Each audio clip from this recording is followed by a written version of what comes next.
Hello team and welcome to another ATP Geopolitics video with myself, Jonathan MSP. This is Ukraine War news update for the 14th of January 2024. Let's get straight to where we normally start. The Ukrainian General Staff figures for the Russian losses for the day before. All the usual caveats apply. You can find the caveats in the description to my video below. 840 personnel lost is an uptick from yesterday's sort of 700. That is a high number, not the highest we've seen. In fact, 540, I think, off the highest we have seen, which is a phenomenal number. 1,380, but 840 is still the upper end of the kind of average range. 10 tanks, fairly significant. 33 armored personnel vehicles is a sore loss for the Russians, and 19 artillery systems is not going to go down well with their command structure. So that is a fairly testing day for the Russians there. 2 pieces of anti-aircraft warfare system. That is above their daily average. 35 vehicles and fuel tanks is a high number in that category. That means that the logistics are still being really seriously degraded, and 8 pieces of special equipment is also a high number. So there are some fairly significant numbers in the categories there for the Russian losses, and I think we can justify those numbers. I think the only question is whether the Ukrainians are losing anywhere near that or what the ratio might be. Here we have a day from Andrew Perpetua's loss stats that is approaching parity. So we do occasionally see these. There has been some. Yesterday was a very heavy day for Russian losses compared to Ukraine. I think there was only 2 Ukrainian and, I don't know, somewhere between 20 and 30 Russian losses. So the losses were in a ratio of something like 12-1. Today we're looking closer to 1-1. A couple more Russian losses than the Ukrainian. Let's go and look at the values. Strela 10 short range air defense missile system taken out. That's a Ukrainian. That's going to be a sore loss, although, you know, when they're the short range ones, if you're going to lose anything, it's better to lose those shorter range ones. Boat, T-64, BMPs, armored cars, trucks, pickups, vans. So fairly standard stuff going on there. Russians losing an engineering vehicle, an excavator damaged there, probably fixable.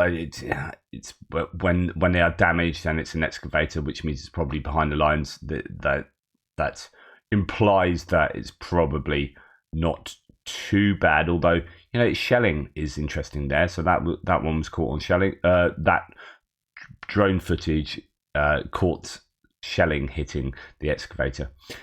We have a Ural, T-72, T-62 tanks, a range of infantry fighting vehicles and APCs, a truck, and some civilian vehicles. So I guess the Ukrainians losing a Strela 10 will be a bit of a sore loss compared to the Russians. The Russians losing a few more bits of kit, much of a muchness between the two sides today.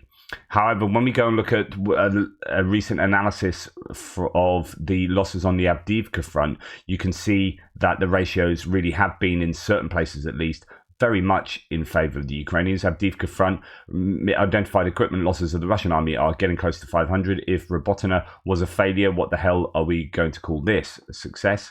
So the summary is that 488 Russian losses have been visually confirmed, 37 Ukrainian losses. So that is, I mean, you've got, I don't know, 11-1, 12-1 losses.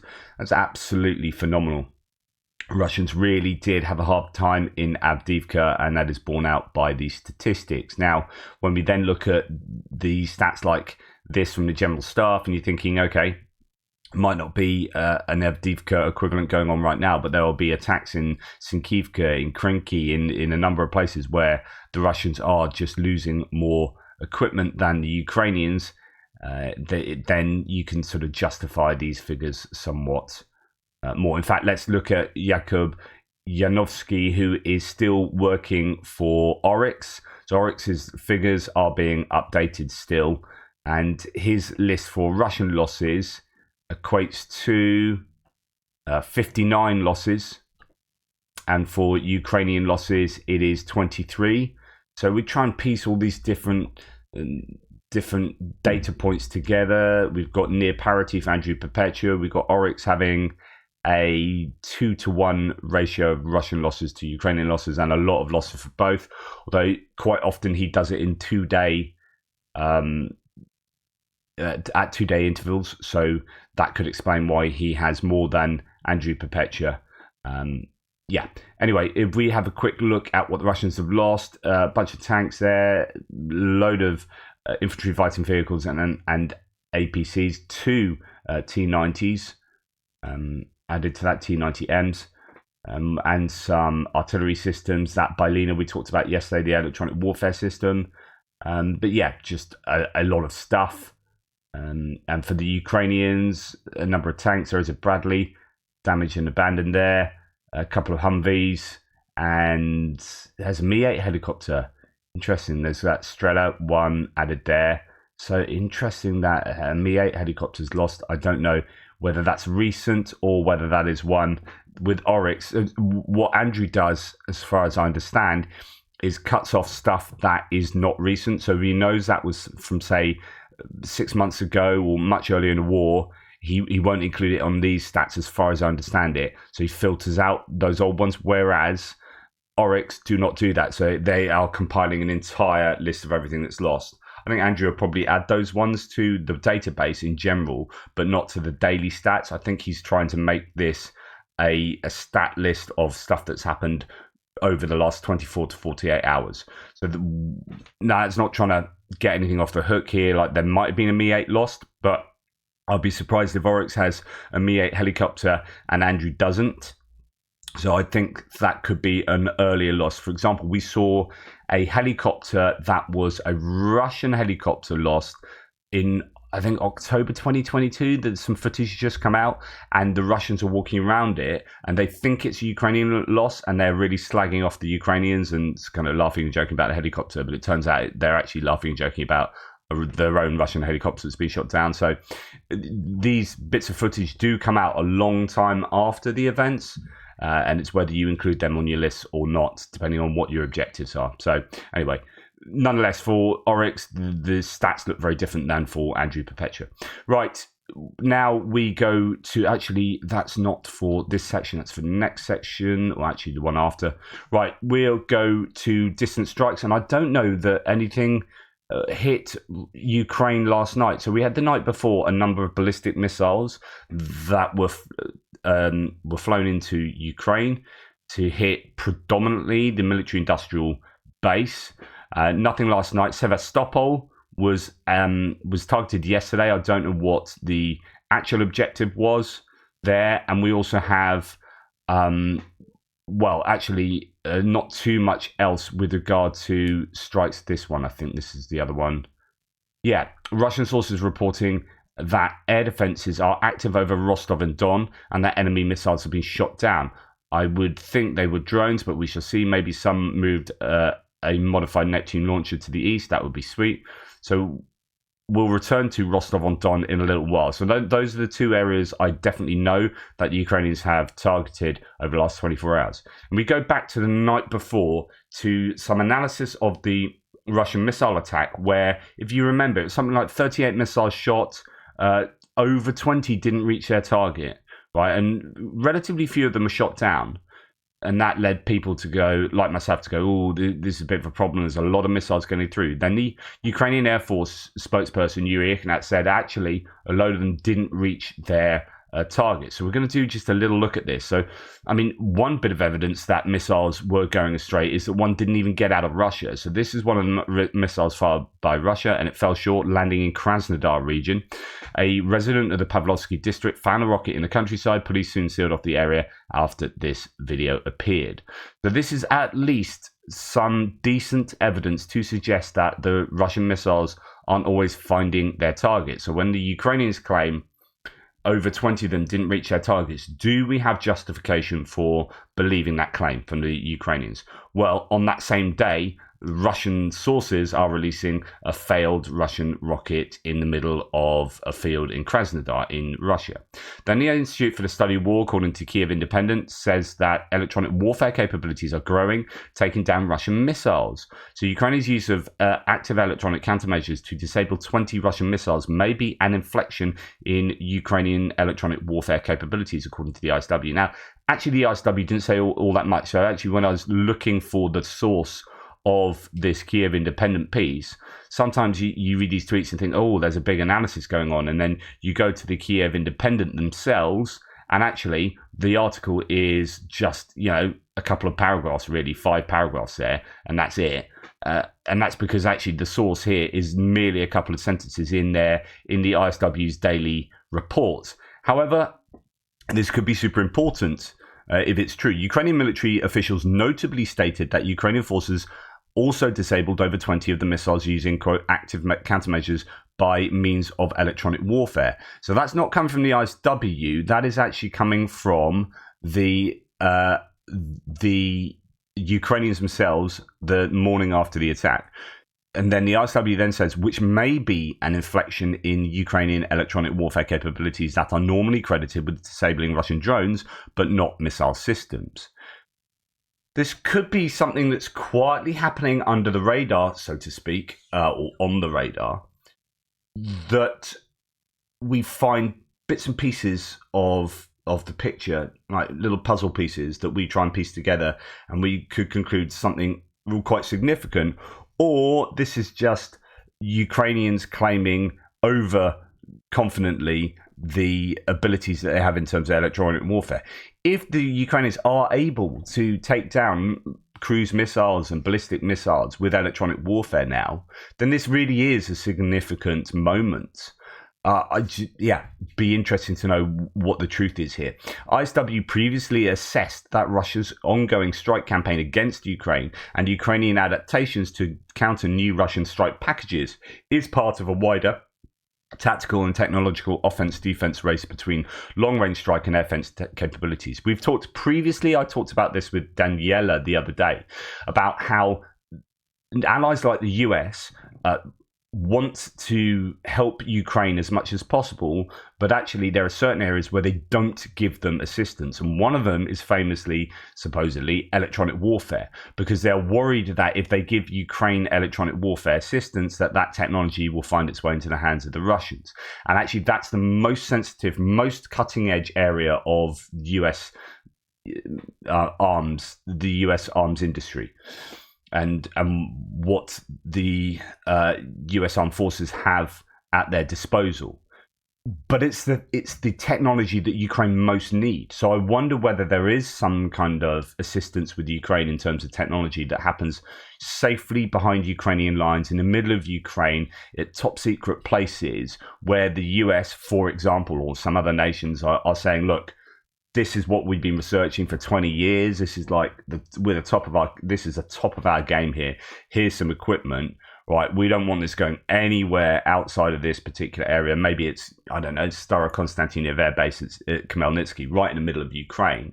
No chance of that tech being captured particularly, but it could be that the US, for example, are giving the Ukrainians use of that tech, and they are able to shoot down missiles. That would be, or render missiles impotent. That would be really, really good news if that was actually happening. It would be an inflection point. Whether that is actually happening, I don't know. Yuri Ikhnat here says, well, the Flash News says Russian missiles are getting worse and worse. And that's what Yuri Ikhnat has apparently said. So perhaps sanctions are having an effect. They already have a worse quality. The information is not 100%, but there are certain aspects that point to it. And he could be, referring to missiles falling in fields in Russia. And he also separately noted the effective work of the electronic defense system, which allowed the increase of the number of missiles that did not reach their targets. So these are the claims going around. Are we justified in believing it? I'll sit somewhat on the fence, but it could well be that the Ukrainians are having some electronic warfare countermeasure success. And then, this is one of the other Sevastopol images I forgot to show earlier. So there was air defense taking place, but also things on the ground being hit and still being on fire in the evening, unless that's a separate incident. And there's actually been 2 strikes on Sevastopol. Now, what I also wanted to say is that, yes, so going back to the hits and losses figures here, and we look at 840 personnel, thinking that's fairly high. Are there maneuvers going on? The weather's pretty bad. And then we come to look at this, and the General Staff have said that the Ukrainian Air Force struck 11 Russian troop clusters. So Ukraine's Air Force conducted targeted strikes on 11 clusters of Russian personnel, ammunition, and military equipment, according to a morning update from the General Staff. So it could be that those were barracks, troop accumulations of different types. I don't know, but the General Staff are claiming that they are hitting troop accumulations. Right. Onto other bits and pieces, and there's a number of different topics to discuss here. The first one is the subject of chemical weapons. So Ukraine is now seeing up to 10 cases a day of Russian forces using munitions filled with toxic chemicals against Ukrainian troops and civilians, says Euromaidan Press. 626 cases of chemical weapons used by the Russians were registered since the start of the invasion. A large, an increasing, I guess, preponderance of use of chemical weapons, and that is worrying. I have discussed chemical weapons a number of times from a kind of philosophical point of view, whether it's kind of a false distinction between chemical weapons, weapons that burn your skin compared to weapons that blow your head off. It's like,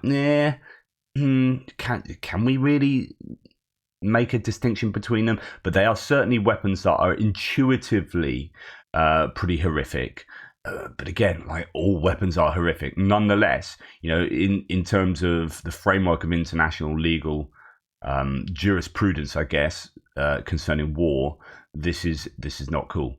Now, I've talked about how Ukrainian trench networks are being built behind the lines, and there's a lot of thought being put into them, a lot of work going into the ones that are kind of much more significant than what you'd see in those tree lines, sort of little dugouts and trenches that are only kind of waist high and whatnot, and a bit higgledy-piggledy. These are really serious fortifications. These are Russian ones, as you can see, really well built. So a completely different kettle of fish than what we've seen otherwise. So the Russians do have significant built fortifications, and this makes it particularly difficult for the Ukrainians to hit the Russians and to cause them to have to retreat in certain areas, I would imagine, because you're not doing anything to these places with just a drone, right? This needs to be taken out.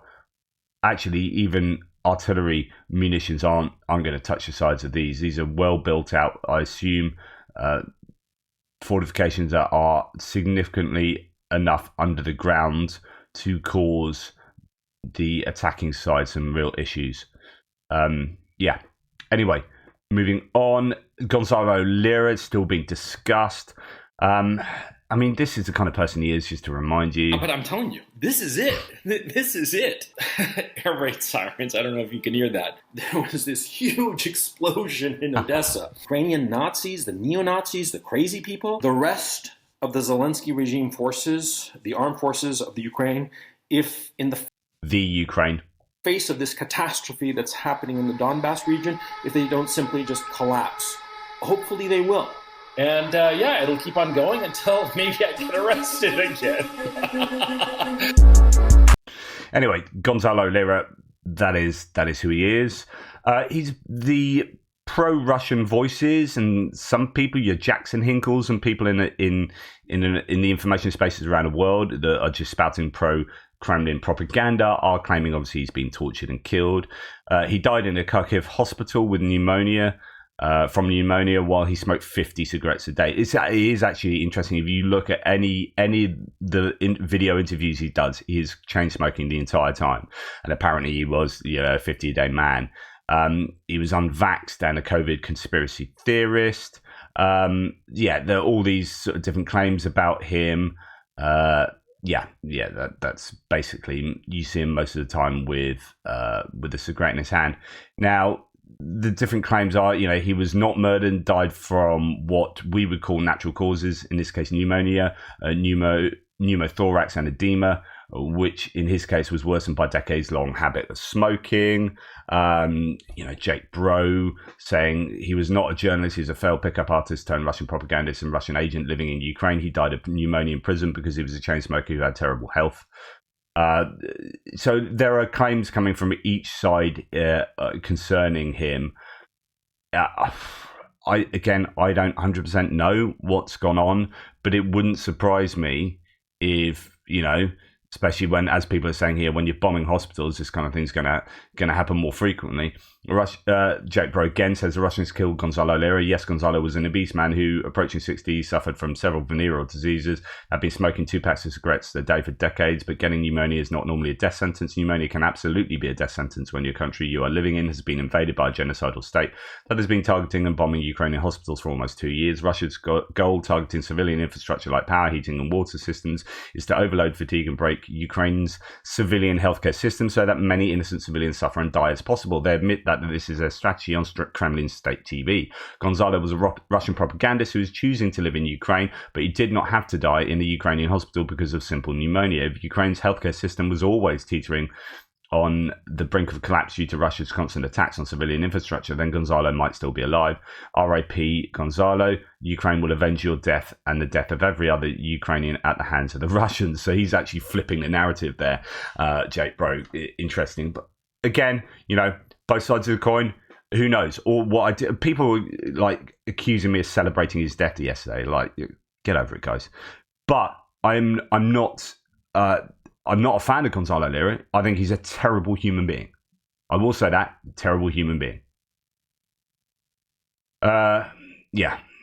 So then you start seeing sort of narrative. I mean, goodness me, it's interesting seeing the arguments concerning the strikes on the Houthis by the UK, US, well, predominantly US, as they've done it twice, and other nations. And some people saying it's unconstitutional. So you got the left in the US, you got a number of Congress people who are basically pro-Palestine, which I am. I'm pro-Palestine, but I'm anti-Hamas. I'm pro-Palestine, but I'm anti-Houthis. And I think the Israel-Palestine conflict, you got two peoples who just need to get on together, and they've got to live in the same space. So trying to kill each other is probably not the best idea. But also trying to subjugate each other is probably not the best idea. So do you know what? Just needs to change. You need to get on. You need to live together. We all need to be working towards that. But that means compromise. And if neither of you want to compromise, then there ain't going to be a solution. So that's my general opinion. So I am pro-Palestine. They have a right to self-determination and a right to freedom beyond the walls of Gaza. Now, unfortunately, because people who are pro-Palestine, some people who are pro-Palestine aren't very nuanced. What they do is they go pro-Palestine, therefore pro-Hamas, therefore pro-Houthi. What are you doing there? I mean, do you understand who the Houthis are? Do you understand what they stand for? Have you listened to their tagline, what their mantra? I mean, and the same with the Hamas charter. It's not cool. So the dumbed down segment says Jay in Kyiv of the US electorate has fallen. I mean, he's taking aim at the US here because primarily you look at things like the gates of the White House last night, where there were protests, like trying to take down the wire fences around the White House. You're thinking, oh, this is getting similar to January the 6th here.